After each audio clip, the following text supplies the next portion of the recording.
Quer comprar camisa de time, tênis de corrida, tênis casual ou até mesmo roupa pra ser no seu dia a dia? Usa o cupom EDNAFUT lá na FUT Fanatics, o link que vai estar na descrição do vídeo e no primeiro comentário fixado também. Eu fui um aluno razoavelmente mediano pra bom, assim. Tinha notas que eu ia muito bem, né? Você gostava de ir pra escola? Eu detestava a minha escola, eu detestava o meu colégio. Eu, se pudesse, até hoje, voltaria ali, botaria fogo. Tenho pena das crianças que estudam lá. Você que tá no Agostinho São José, meus sentimentos. Mas eu gostava muito de algumas matérias que eu ia muito bem, algumas eu ia muito mal. E aí, depois da escola, eu descobri uma coisa muito chocante pra mim, assim, que eu amava estudar. E eu comecei a olhar e falar assim, caraca, mas eu gosto muito. Esses dias eu tava estudando matemática no Duolingo. Sei lá, fiz uma frente de não sei quantos dias estudando matemática. Você gostava de física? Não, detestava física. Volta a estudar física, você vai se apaixonar. Então, é incrível. Sabe, de você olhar e coisa, minha mãe, por que você tá fazendo isso? Eu falei, não, porque é legal. É legal pra caralho. É legal fazer conta, sabe? É legal, tipo, não sei, eu me sinto bem, eu me sinto um macaquinho. Eu descobri que eu gostava de estatística. Legal demais. No meu trabalho. As pessoas, pô, você fez humana. Eu falei, mas eu gosto de estatística e tem tudo a ver humanas com estatística, né? Você tem, se você fizer uma junção disso, você tem uma coisa incrível. E a coisa que eu olhei parei pra pensar, falei assim, cara, o que acontecia na escola, né, que eu não gostava das coisas, mas acho que claro, o desafio ele é o contrário, né, como é que a gente faz pra tornar o que a gente ensina pras pessoas mais jovens, um professor que esteja assistindo a gente, que esteja consumindo, como é que eu faço pra tornar, por exemplo, a biologia, vou dar um exemplo pra você, eu ia muito mal de biologia, desculpa, professor Jarbas, era um professor incrível, mas eu não conseguia. Foi a única matéria que eu quase reprovei, quase não passei do segundo ano pro terceiro por causa de biologia. Mas não me descia. Eu falei assim, cara, eu não quero saber o que é uma mitocôndria. Foda-se pra mim o que é essa planta.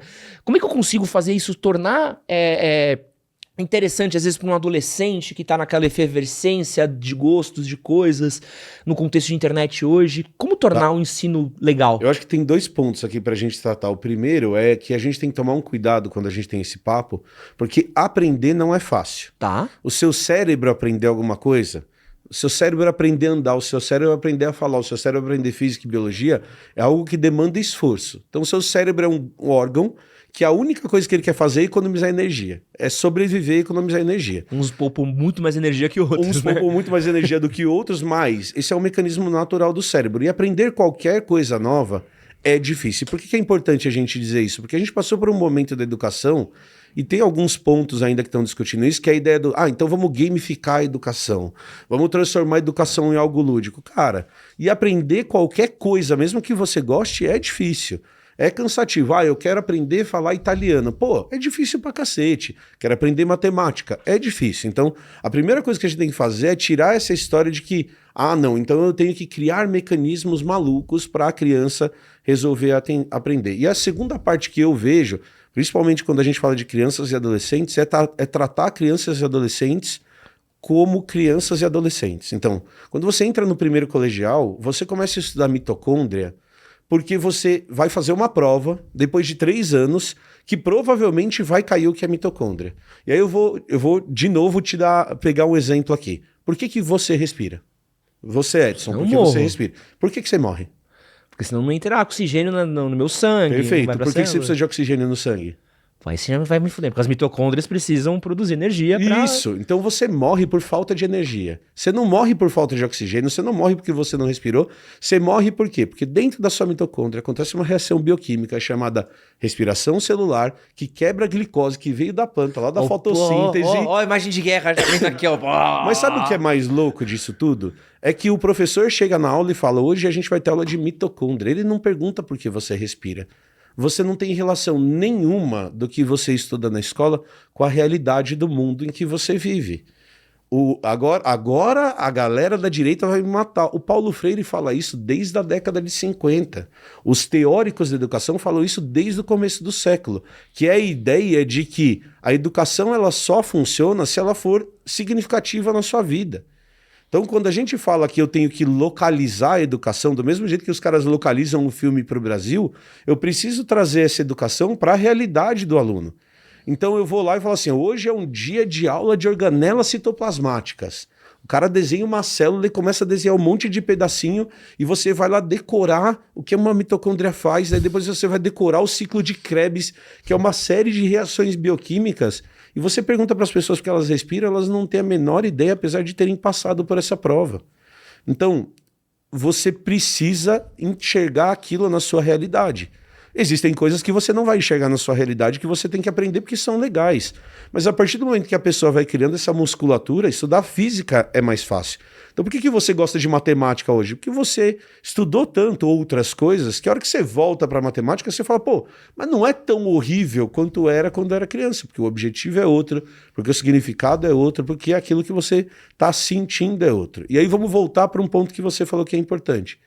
Eu quero que o meu filho entre numa escola que aprender coisas significativas para ele virar um ser humano decente é legal. Então tá bom. Então, por que eu estou ensinando tanto detalhe de biologia se ele não vai ser um biólogo? Não, mas Emílio, ele precisa saber biologia. Claro que ele precisa saber biologia, mas ele não precisa saber para que serve o ciclo de Krebs. Ele não precisa decorar todas as reaçõezinhas de bioquímica do ciclo de Krebs. Eu sou biólogo, não tenho a menor ideia de como essas reações funcionam.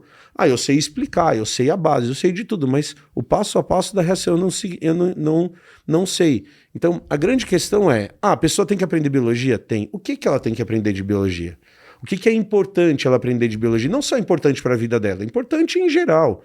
Às vezes ela tem que aprender porque você está colocando um filtro novo na sua frente e aprendendo que o mundo ele é diferente. Mas não tem também algumas paradas que a gente tá meio que...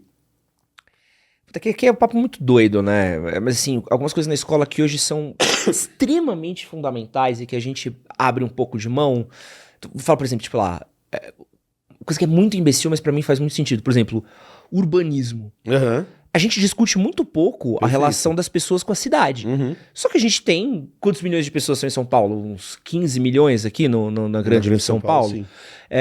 Pô, e as pessoas não fazem ideia como é que se forma um trânsito. Como é que quais as relações das pessoas. A gente conversa muito pouco sobre as relações. Talvez você vá ter isso em geografia, en passant, sei lá, no primeiro ano, e isso vai passar e você nem vai ver. A gente pode falar também sobre...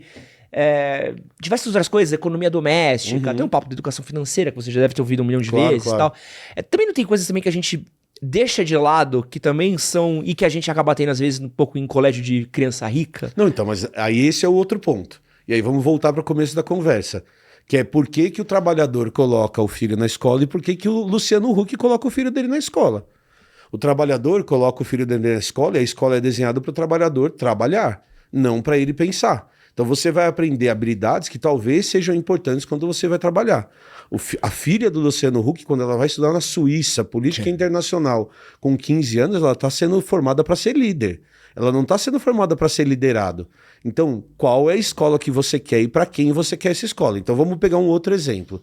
O ensino médio acabou de ser reformado. Então você tem uma série de novas regras do ensino médio.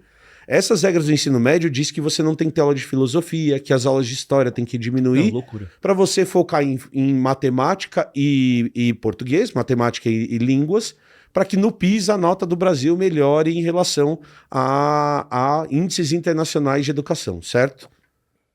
O filho do Luciano Huck, ou o filho de qualquer pessoa rica, vai continuar tendo filosofia. Talvez num horário adicional da escola, mas ele vai continuar tendo. Por quê? Porque os objetivos de formação dessas pessoas, eles são diferentes dentro da sociedade. Aí você vai me perguntar, isso é justo? É claro que não é justo. Isso é separador de sociedade. A gente está formando castas. Eu tenho uma casta de pessoas que pode liderar, que é formada para liderar, que aprende as soft skills que você está falando, que vai treinar teatro, que vai ter aula de música, que vai ter coisas que não tem nada a ver com o vestibular. Por quê? Porque o vestibular para essas pessoas é irrelevante. Não me entenda errado, não estou falando que a faculdade é irrelevante. Estou falando que o vestibular é irrelevante. Mas a estrutura da formação ela é completamente diferente. Vai passar no INSPER, vai passar numa FGV? Foda-se. Isso. E aí, assim, mas vai passar na FGV, era melhor fazer USP, por exemplo. Não, mas daí ele complementa a formação dele 6 meses na Suíça. MIT, vai pro Harvard. Vai fazer Harvard, vai fazer não sei o que lá, vai fazer MBA não sei aonde. Ele vai trazer essa coisa que talvez falte de algum outro lugar. Então, eu concordo plenamente com você, mas aí a gente tem que ter uma conversa um pouquinho mais profunda sobre Brasil, eu acho. Por quê? Porque o cuidado que a gente tem que tomar é ensinar programação para as crianças hoje é importante? Na minha opinião, é. Então, aprender como um computador funciona, aprender linguagem de programação, aprender lógica de programação, no mundo de hoje e para o futuro é tão importante quanto aprender biologia, certo? Só que metade das escolas brasileiras não tem água encanada. Metade das escolas brasileiras não tem esgoto. 30% das crianças vão para a escola comer. Então, a gente tem que ter uma discussão em relação à educação. Acho que eu concordo com tudo que você falou. Pô, tem que ter política na escola, tem que ter urbanismo na escola, tem que ter um monte de coisa que não tem. Mas a gente ainda está no estágio em que as escolas não têm água, então é complexo demais a educação É que eu falo que assim, eu brasileira. vejo que não é só na escola pública. Cara. Não. Se pegar uma escola particular mediana, que o cara de classe média consegue pagar, ele também não vai ter filosofia, ele também não vai ter É a mesma coisa. urbanismo, política. Virar para um adolescente de 17 anos perguntar o que o senador faz, o que o deputado, qual é a diferença do deputado estadual pro federal? Não vai ter a menor ideia. Não tem. Esse que você acabou de assistir é um corte do podcast com o Emílio Garcia sobre biologia. Pra você assistir o episódio completo, clica aqui do lado. Não esquece de curtir, compartilhar e se inscrever. E é nóis. Valeu.